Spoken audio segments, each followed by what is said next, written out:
Natuldukan na ang mahigit 2 dekadang pagtatago ng suspect sa pagpatay sa kanyang amo noong 2001. Ambit siya ng krimen. Tinutukan ni Gabriel Gonzalez.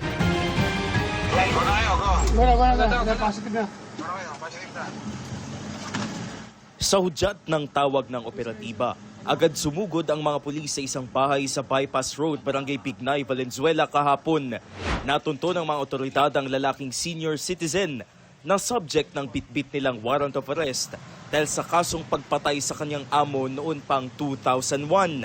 Ayon sa pulisya, halos 25 taon na nagtago ang akusado. Tapos ni-revive ng court natin. So last month, nag-issue sila uli ng warrant of arrest. June 23, nagsimula na yung surveillance namin dun sa address na nakalagay dun sa kung saan nahuli yung isa sa mga suspects. Kaya namin natuntun yung suspect ngayon sa murder incident noong 2001. Ayon sa pulisya, sa biktimang negosyante kumukuha ng panintang binatog ang akusado at kanyang anak. Simpleng away magkapitbahay raw ang pinagmula ng krimen.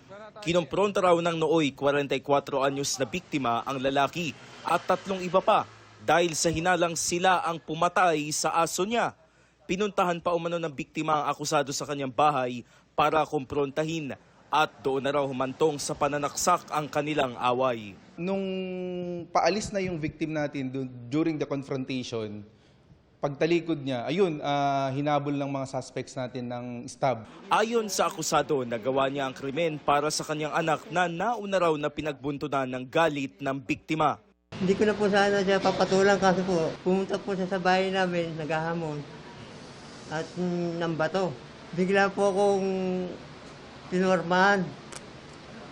Pinormahan ako ng karate. May dala ako, sir. Binunutan ko na ako. Sobrang hirap namin, sir, kasi maliliit pa yung mga anak ko. Nag-aaral pa sila. Ngayon, naaresto na po yung suspect.